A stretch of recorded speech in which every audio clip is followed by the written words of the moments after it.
Good morning, everyone. My name is Elizabeth Hillman from Columbia University. I'd like to start by thanking the organizers for the opportunity to present this work, and particularly to Jason for putting together this symposium.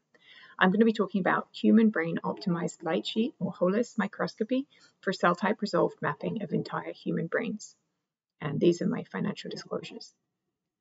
So the National Institute of Health Brain Initiative Cell Census Network has done incredible work over the last few years, mapping out, using all sorts of new technologies to map out connections and cell types and cell type distributions throughout the mouse brain.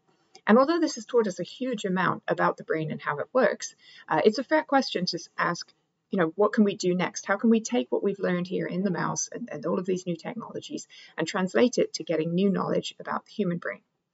So as we were really intrigued by this opportunity to think of what we could do in the human brain, we realized that what we wanted to do was try our best to push to not just image pieces of the human brain at cellular level, but to be able to image the entire human brain. Now, why would we want to do that? Well, each human brain is completely unique. It's shaped by a lifetime of experiences, genetics, and diseases. And so to us, the most compelling challenge is to understand differences between different brains and get a handle on what is the variability from person to person. So everybody's brain is different. It's got a different shape. It's going to have different aspects to it. And it's understanding those differences that we felt would bring the biggest insights. So, for example, do cell type distributions differ from person to person, or do they change as a function of development? Do differences in one place get compensated for by differences in another? So although we can learn a lot from in-depth studies of different regions and subregions, in order to grasp variability and enable comparisons and to create a database that would allow us to then take any piece of brain from any person from any region and be able to go and compare it to a sort of standard brains, we want to be able to capture the entire brain of each individual human. And so again, the point here is to embrace the fact that there is this variability between the brains and not to seek to just generate some atlas that represents one average human brain. So how are we going to do it?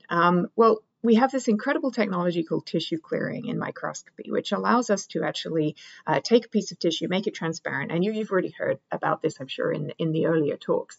But the big difference here is we have this intact three-dimensional chunk of tissue.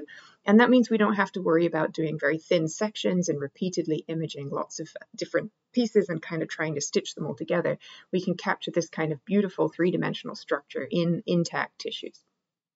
So this technology has been really refined and works great for mouse brains, and their kind of smallest dimension is about 5 millimeters. But mouse brains are really small. And also what you're looking at here is a video of an expressed genetically encoded fluorescent protein, which was actually inside of the mouse. And so therefore we didn't actually have to stain this sample. So we need to be able to convert this technology to something that's going to actually work in the human brain, including to clear the brain as well as to stain it. Now, you probably just heard from my colleague, Zhu-Hao Wu.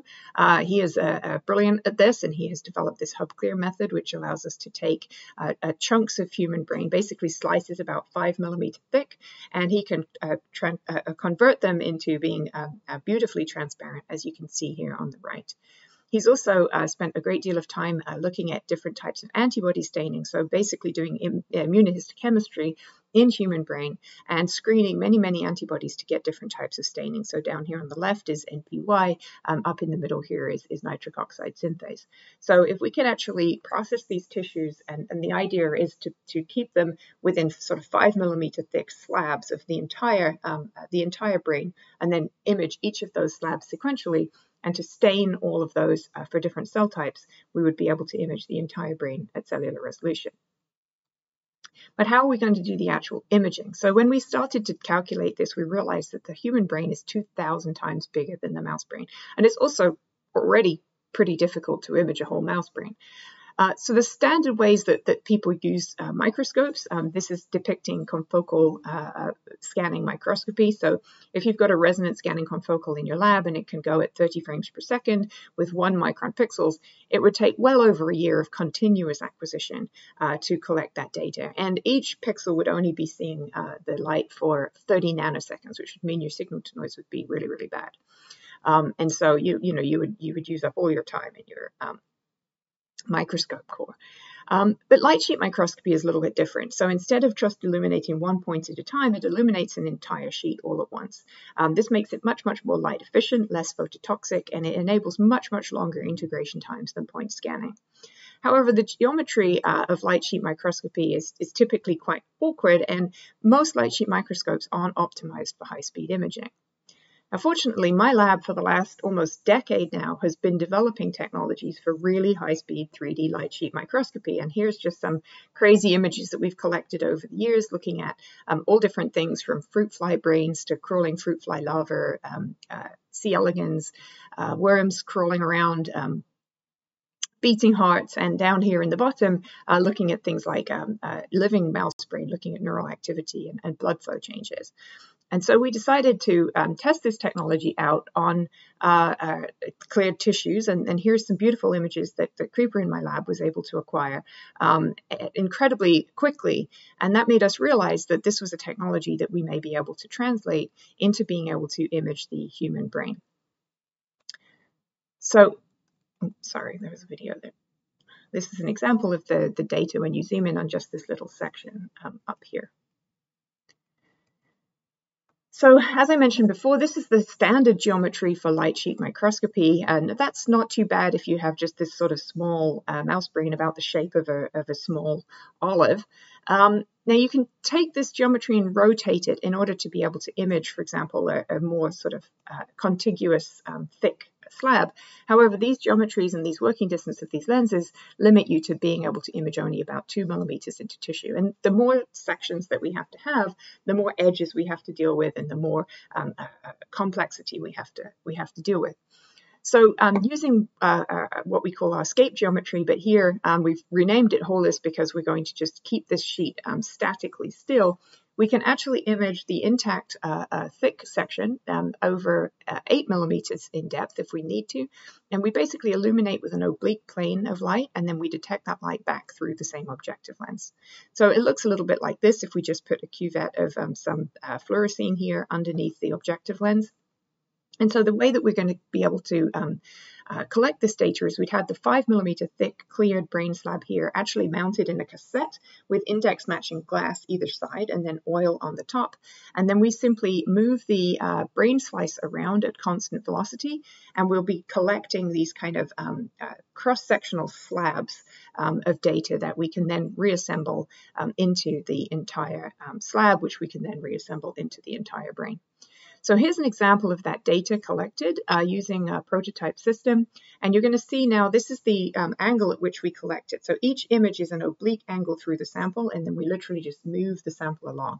What you're looking at here is white nuclear labeling. The red is labeling the vasculature, and the little kind of cyan dots are the nitric oxide synthase expression. And so we can collect all of these colors at the same time in our system, and that's a big aspect of us being able to go fast, is to be able to do lots of spectral multiplexing. And I just want to point out here, so the other really important thing, and you'll see this a little bit later, is this ability to label all the nuclei. So you can see that every single nucleus of every single cell has been labeled and is easily distinguishable from each other. And then if you look at how the nitric oxide synthase expression overlays with that, you can see the way in which we would be able to detect whether or not a cell was expressing a particular protein. Now, we can do some calculations about how much data we're going to generate here. This is a kind of a complicated table, and the point is that, we're just embarking on this project now, and we want to make sure that we don't, either overdo it or underdo it. So in a lot of our pilot tests, we're looking at what kinds of resolutions, what kinds of color ranges we need, and so on. But this one's a reasonably good example here. We would be able to get 8 different colors simultaneously acquired with reasonably good spatial resolution, certainly sufficient to see those nuclei and resolve different cells. We think that we could get the imaging time down to about 8 days, which is a huge difference from what we would get if we were doing confocal microscopy. And that's where it's really, really important. We wanted to be able to commoditize this imaging to the point where you could reasonably expect to do multiple whole human brains, not have this be one project where you get one single brain and then you can't sort of do anything with it. The other important thing to look at in this table is that we estimate that this data set would be about almost 3.5 petabytes in size. And that's really important for us to consider here as well. So the analysis pipeline then is a really key aspect of this, because we don't want to generate 3.5 petabytes of data that's just going to sit on a server and nobody's going to be able to do anything with it. So we need a streamlined and efficient pipeline that is going to allow us to process and share this data so that people can actually learn from it. So the data I just showed you shows the kind of general format of what we're expecting to have. So the little white dots represent the nuclei, and then these different colors represent the different channels that we would be detecting with different antibodies. So what you can see here is that actually this color encoded mixture here that I have at the top is actually just a linear mixture of this, as I've just colored it, red, yellow, and blue set of different antibodies. And so it's relatively simple mathematically to find the location of all of these little white dots. That's actually something that can be done with relatively simple image analysis algorithms now. We're working with a team at Columbia in machine vision who are implementing this incredibly quickly. And then so what you can do is by finding the locations of these cells, then you can look through all of the different color channels and then basically index which what is the expression pattern of protein. So what is the proteomic characteristic of that particular cell type? And something really interesting happens here if you have overlap between your different protein expressions, because actually what you can get is a code for each cell. And so in some cases, we hope that this will significantly increase our dynamic range to detect different types of cells. If you look down here, for example, if we even are really conservative here and we just say we have 2 levels of either there's no expression or there's some expression, then we have 7 colors, we could be able to resolve between 128 different combinations of antibody. And in this case, if we can just detect whether there's none, some, and then a lot, that could allow us to encode over 2,000 different combinations and thus 2,000 different cell types. Now, this would be done in a very data-driven way. So you would have this kind of vectorized information where you know where each cell was and what its different proteomic expression levels were. But then you would be able to go back in that data to the original data and then start looking at things like cell type morphology. We think that this is a good strategy because it would allow us to create this kind of vectorized, table-based data, which will be much, much smaller and much more accessible to people for quantitative analysis. Then, of course, the last part that's really important is that we put this onto some kind of common coordinate framework, because we want to be able to take the cellular level data and project it back onto things like standard atlases, and also project standard atlases down onto our data set. And so in order to do this, we're going to be taking intermediate scale images of these cassettes that are going to be easily registered. We're going to look at also doing some slide-free sort of block face imaging of the slabs. And we'll be able to use these diffeomorphic transformations between these different spaces. And so we want to, again, keep everything in this coordinate system space so that we can always go back and forth without having to duplicate this data or create any kind of like one single giant TIFF file that includes all of the data. And so we're working here with the team at Mount Sinai, Dr. Alan Seifert, looking at doing high field MRI on the ex vivo brains right after they have been fixated, and then working with Mike Miller's team at Johns Hopkins for doing these transformations between the different atlas spaces. And so this is the final kind of rundown of what this pipeline looks like. So we can actually get whole brains, again, from Mount Sinai's Neuropathology Brain Bank. We're going to do high field MRI. Then we're going to slice them into 5 millimeter thick sections, going to perform that delipidation, staining, index matching process, then image them, and then we're going to pipe all of the data into the brain imaging library at Pittsburgh Supercomputing Center to run those algorithms. So I just finally want to thank the team. This is a big team effort, and we're really just getting started on it. HuB and I are the lead PIs on this. We have this team at Mount Sinai, the Brain Imaging Lab, Columbia University, and these guys down here helping particularly on the image analysis and data sharing side. And then this is the team in my lab right now who are working on all of the things that you just saw. With that, I want to just thank everybody else in my lab, as well as my institute and the rest of my funding. Thank you very much for your time.